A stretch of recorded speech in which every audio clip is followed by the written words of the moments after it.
Fala galera, tudo bem com vocês? Meu nome é Lucas, este é o podcast Jovem Cristão, sejam todos muito bem-vindos.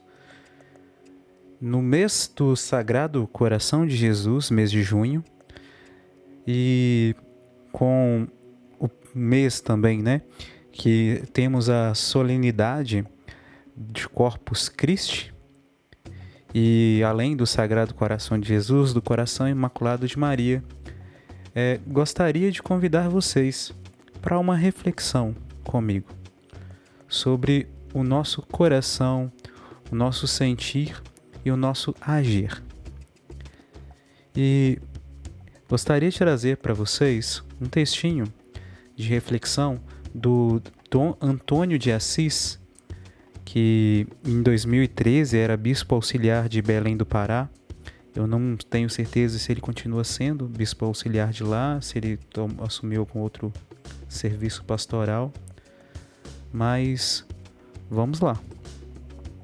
É só uma atualização, na verdade, ele é bispo da diocese de Macapá. Tomou posse em 2025. Então vamos lá então. O texto é A Espiritualidade do Coração.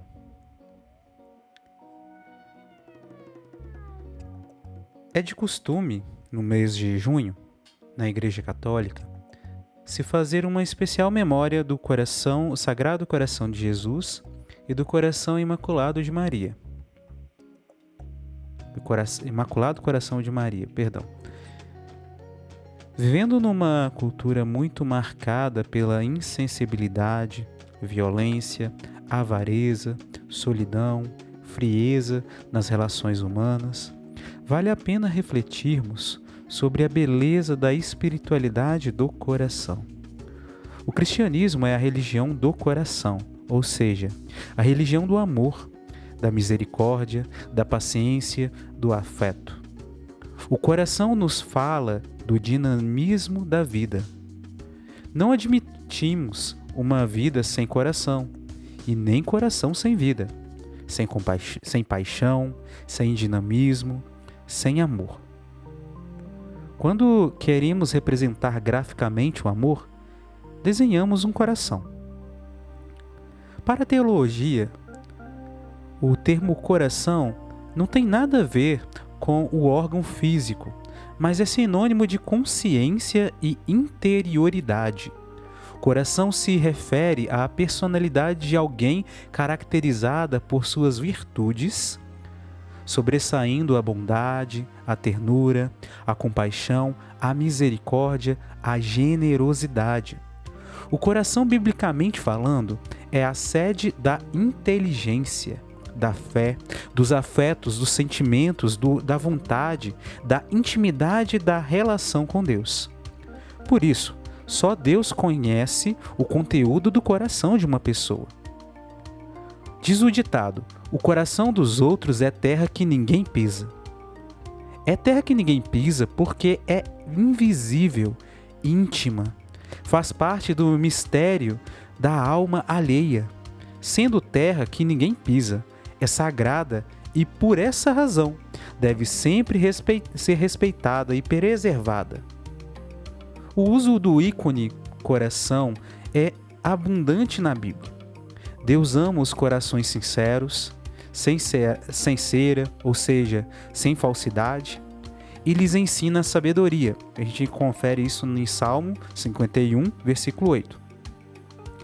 Assim, o homem de coração bom é também justo, verdadeiro, pacífico. Confere em Salmo 85, versículo 11. Considerando esse princípio de integração da fé, de fé e vida, suplica o salmista: criai em mim, Senhor, um coração que seja puro, dá-me de novo um espírito decidido. Salmo 51, versículo 12. Porque ama a verdade, o homem de bom coração não é besta, não é ingênuo. Por conseguinte, a Bíblia fala do coração inteligente. No coração inteligente repousa a sabedoria. Confere em Provérbios, capítulo 14, versículo 33. e busca o conhecimento. Provérbios 18:15. Quem ama deve ser capaz de discernimento. Há também pessoas portadoras de um coração maldoso, capaz de maquinar planos perversos. Confere em Provérbios 6:18. Assim sendo, pode haver um coração obstinado no mal. Confere em Eclesiástico 3:25. O profeta Ezequiel falou de pessoas que tinham um coração de pedra. Ezequiel 3, versículo 7. Referindo-se à insensibilidade, frieza, maldade, crueldade, fechamento, surdez religiosa, violência, falta de discernimento. Para o profeta Oséias, Deus também tem um coração, porque Deus é amor, compaixão, misericórdia. Oséias, o profeta da ternura, coloca na boca de Deus esta frase: meu coração se contorce dentro de mim, minhas entranhas comovam-se. Oséias, capítulo 11, do versículo 7 até o 8.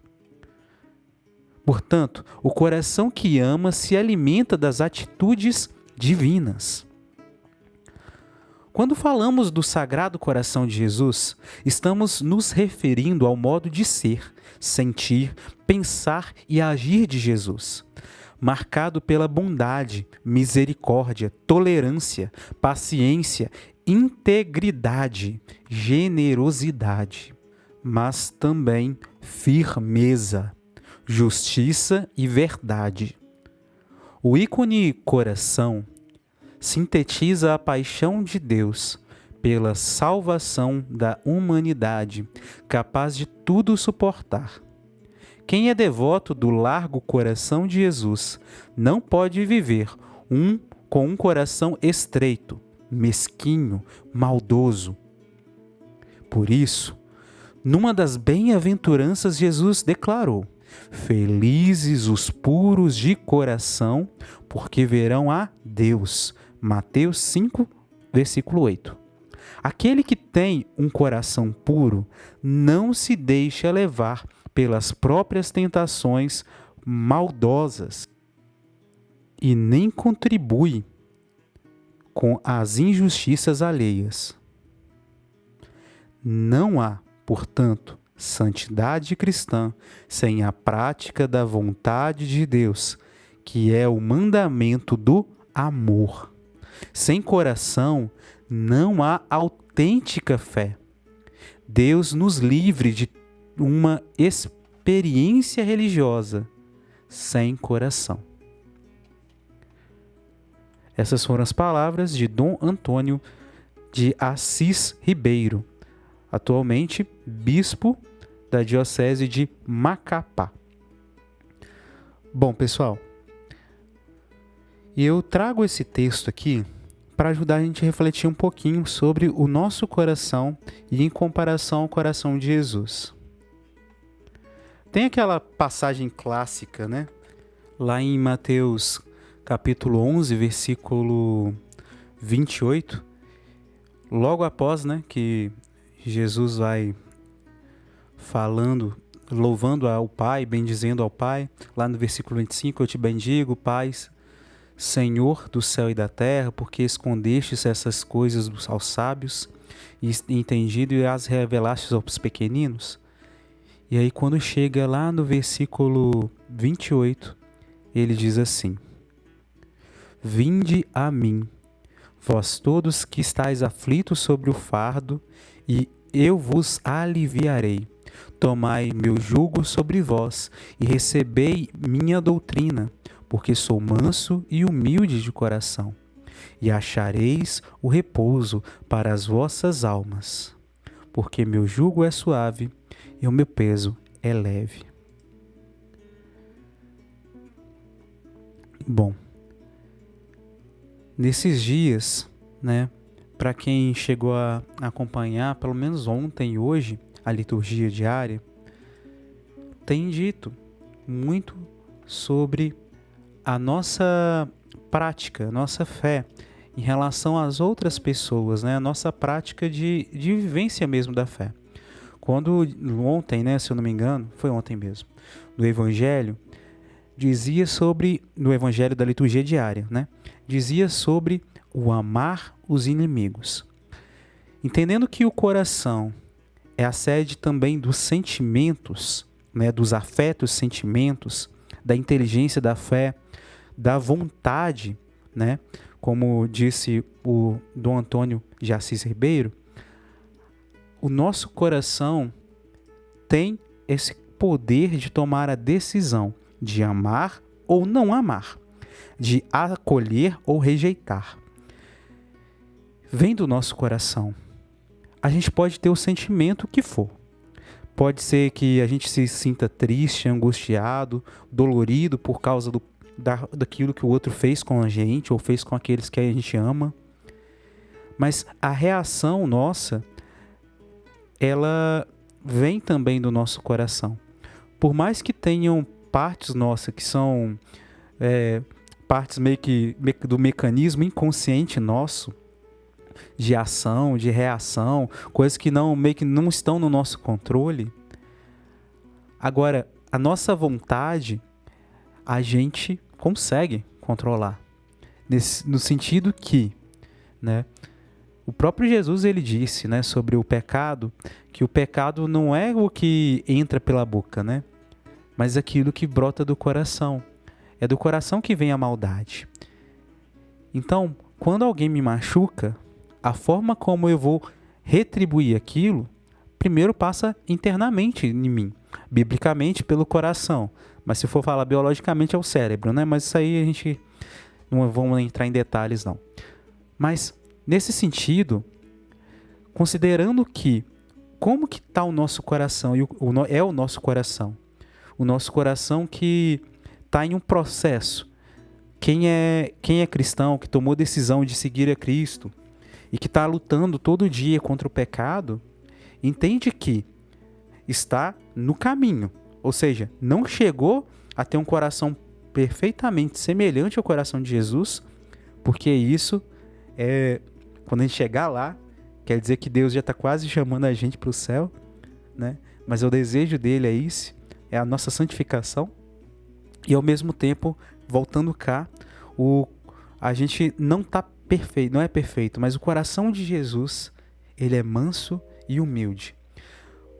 Manso no sentido que, vem as situações em volta, ele não bate de frente. A forma de reação dele é a forma perfeita.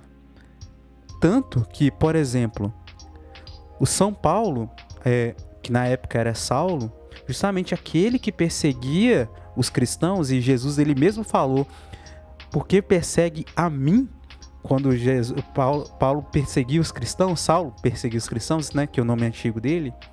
Nesse sentido, o coração de Jesus foi justo, porque sabia que Paulo estava fazendo coisa errada, mas foi misericordioso ao ponto de transformar o coração de Paulo.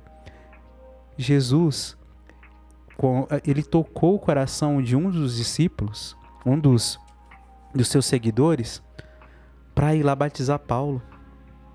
Tocou o coração de Paulo, mesmo Paulo ficando cego.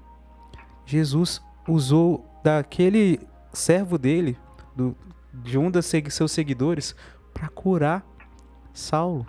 E Saulo mudou o nome para Paulo. Cara, desculpa pela expressão, né? Gente, o negócio é o seguinte: o coração de Jesus é misericordioso e justo. Justo porque ele não ama o pecado. E aquilo que é pecado continua sendo pecado eternamente. E agora ele é misericordioso ao ponto de acolher todos aqueles que se arrependem. E se precisar de pedir arrependimento, peça arrependimento a Deus, né? Peça o arrependimento a Deus. E aí, voltando para o coração sendo sede da vontade também, né, nesse sentido, o coração, ele também nele a gente pode tomar essa decisão de cortar o sentimento que provoca em nós o desejo de vingança, ou tipo assim, cortar até mesmo o desejo de vingança para não botar em prática e fazer como Jesus o fez. Quando Jesus estava carregando a cruz rumo ao Calvário, isso a gente disse várias vezes aqui no podcast. Em nenhum momento ele pegou a cruz e jogou em cima das pessoas que estavam chicoteando ele, cuspindo no seu rosto. Em nenhum momento ele fez isso. Jesus, ele simplesmente rezava e pedia: Pai, perdoe eles, eles não sabem o que estão fazendo. E nesse sentido, Jesus foi misericordioso também. E muitas vezes o que pesa o nosso coração, né, é que a gente pega tanto excesso, a gente mistura tanta coisa que outras pessoas trazem pra gente com os nossos formas de agir, a gente fica tão confuso, porque a gente tem o desejo de agradar os outros e aí quer seguir aquilo que a pessoa dá de opinião, de sugestão e tal, para agradar ela, mas ao mesmo tempo a gente tem um desejo de fazer aquilo que é a vontade de Deus e que muitas vezes é contrário àquilo que as outras pessoas falam pra gente fazer. E nisso a gente entra numa aflição tão grande de querer seguir vários caminhos diferentes para poder manter, entre aspas, né, um bom relacionamento com as pessoas e por aí vai. E a gente acaba se perdendo. E muitas vezes por falta de conhecer a gente mesmo, conhecer aquilo que é o nosso desejo, nossa vontade, e colocando tudo isso entra em conflito dentro da gente, e a gente fica aflito. Aflito mesmo, desesperado. É como se a gente estivesse dentro de uma piscina ou dentro da água, do mar mesmo, estivesse quase se afogando, porque a gente perdeu onde poderia firmar os nossos pés, tomou um escorregão lá, né? E quando está afundando ali na água, acontece que a gente fica desesperado tentando agarrar qualquer coisa que dê para segurar. Isso é aflição. Isso a gente pode dizer também até como ansiedade. E nesse sentido, quando a gente faz isso, a gente fica desesperado. Qualquer coisa que vier, a gente segura. Sendo que Jesus, ele disse pra gente que é para ir até ele, confiar nele, se entregar a ele, deixar que ele cuide de você. Vinde a mim, vós todos que estáis aflitos sob o fardo, e eu vos aliviarei. Tomai meu jugo sobre vós e recebei minha doutrina, porque sou manso e humilde de coração, e achareis repouso para as vossas almas, porque meu jugo é suave e o meu peso é leve.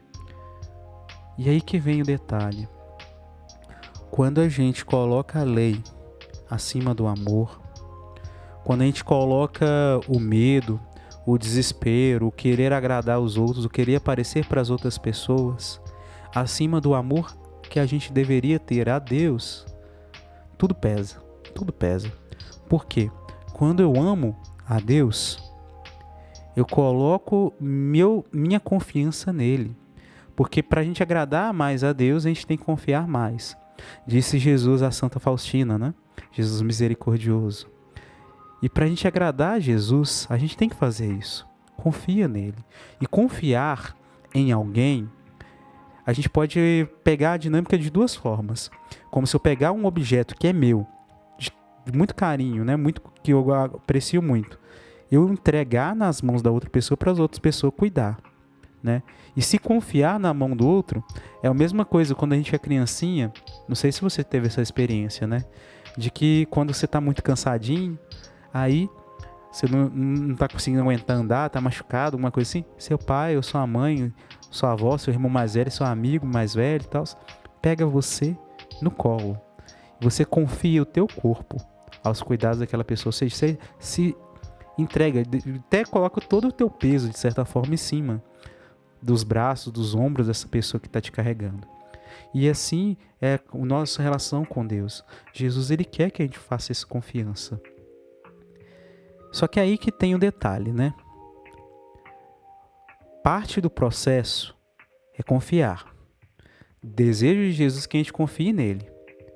E o confiar nele, e se a gente quer depois ter um coração semelhante a ele, quer viver com ele na eternidade, quer ser santo, quer fazer aquilo que é a vontade de Deus, que é o pedido a mais, né? Como se diz, é um outro nível, né? da fé, ser mais profundo, a gente tem umas exigências, mas que são ainda assim parte desse jugo e peso leve. Por quê?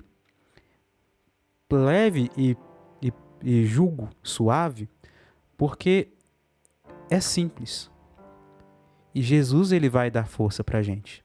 Simplesmente, quanto mais batalhas tivermos que viver, quando as coisas estão começando a apertar cada vez mais, mais e mais a gente tem que confiar em Deus. Mais e mais a gente tem que confiar em Jesus. A gente tem que fazer a nossa parte, é claro, mas e confiar que Ele cuida de tudo. Ele não deixa a gente sozinho nunca. Então, por exemplo, se você tem a missão de ser catequista, no dia lá, deu problema no livro, o livro está estranho, ou então vem alguém perguntando as coisas para você, ou então acontece alguma adversidade, o que você tem que fazer? É confiar em Deus. Deixa que o Espírito Santo fale em você. Reze. Se alimente da palavra, se alimente sempre com constância e deixe que o Espírito Santo, no tempo da vontade dele, ele fale através de você. Use de você. Isso que é confiança. Confiar de que se a gente começou o caminho com Jesus, pode ter certeza, ele não vai abandonar a gente. Entendeu? O negócio é a gente continuar ao lado dele. E nesse sentido, Jesus ele vem nos cobrando não, vem nos pedindo algumas coisas. Por exemplo, no evangelho mesmo de ontem, falava sobre amar os inimigos. E o amor passa pelo coração, né, pelo afeto. E aí, o padre Paulo Ricardo falava sobre a questão de amar afetivamente e efetivamente. Afetivamente no sentido que eu tenho que rezar pela outra pessoa. Não desejando mal, mas desejando bem, justamente aqueles, em especial para aqueles que são nossos inimigos, que me perseguem, que fez maldade comigo. Porque assim eu vou ter um coração semelhante ao coração de Jesus. Que Jesus perdoava e rezava por aqueles que os perseguiam. Ao ponto, por exemplo, de São Paulo se converter e se tornar cristão. Se tornou amigo de Jesus. Virou santo, né? São Paulo. E aí, voltando, o amor efetivo, no caso, é mais intenso. É quando eu vejo que o outro, em especial meu inimigo, está passando por dificuldade, necessidade, e eu vou ajudar aquele meu inimigo na sua necessidade. E toda vez quando fala sobre esse ponto, eu lembro claramente de São Francisco de Assis. São Francisco de Assis, se eu não me engano, ele foi para a região da Ásia lá, para pregar. Se eu não me engano, na área do Oriente Médio, para ser mais exato.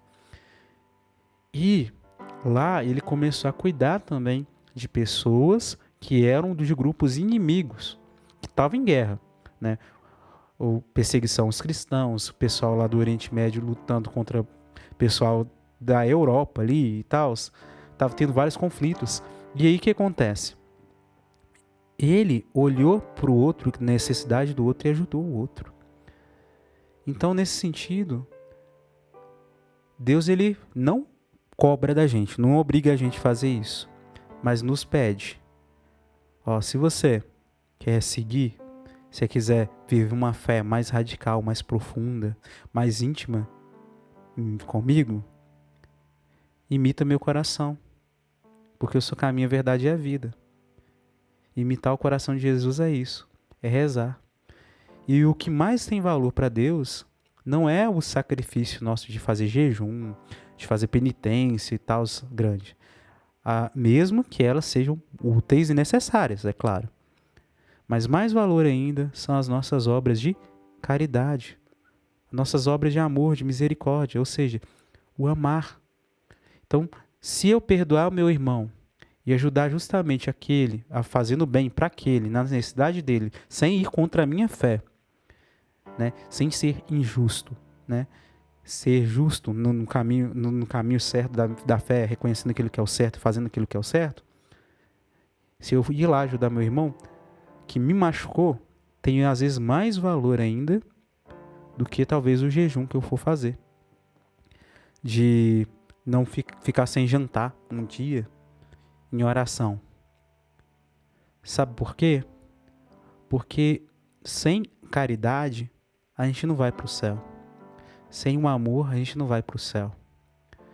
Não adianta nada que eu saiba todos os dons, tenha todos os dons do mundo, que eu tenha o dom da profecia, de ver futuro, de fazer tudo, mas se eu não tiver o amor, se eu não tiver meu coração semelhante ao coração de Jesus, com o amor de Jesus, deixando que o Espírito Santo transborde nele, haja nele, de nada adianta. Eu vou ser simplesmente um sino que não tem som, que não presta. Um sal sem sabor, que só serve para jogar fora. Então, o desejo de Deus para nós, hoje, no seu coração sagrado, é que a nossa fé seja profunda. Haja com profundidade. Então, um pedido que eu faço para todos vocês que estão nos escutando.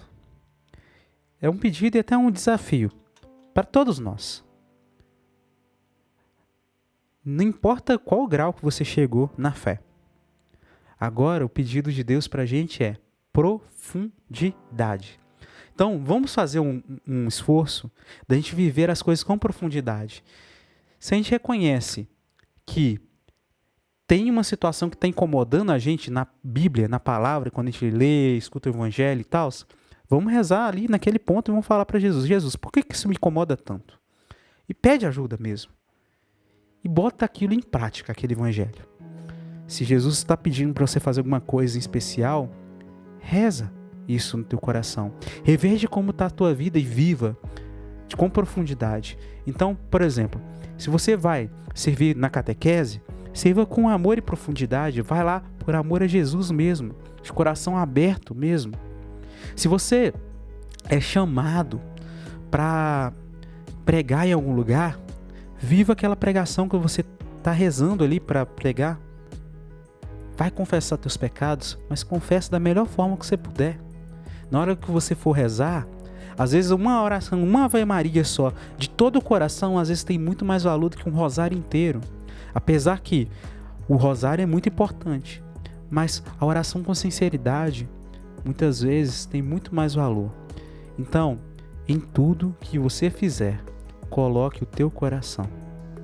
Faça de coração mesmo, com profundidade, mas imitando o coração sagrado de Jesus.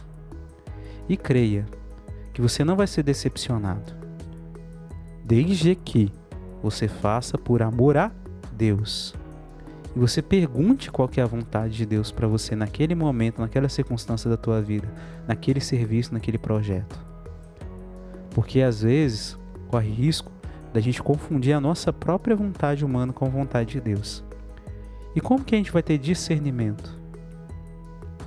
A partir do momento que eu busco conhecimento da palavra, da tradição, e conhecendo como Deus age, eu começo a ter capacidade, pela ação do Espírito Santo, pedindo a ajuda dele mesmo, de verdade, para poder colocar na balança e separar, isso aqui é sentimento meu, isso aqui é coisa de Deus. Por exemplo, se no fundo do meu coração eu reconheço que uma ação minha é desejo de vingança, por exemplo, o gelo que eu vou dar para fulano de tal por causa do machucado que ele me causou, esses negócios assim, se isso eu reconheço que isso é uma certa vingança, aí eu tenho que parar. Vingança não é de Deus, então isso aí não é sentimento de Deus, isso é coisa minha, do meu pecado, da minha fraqueza.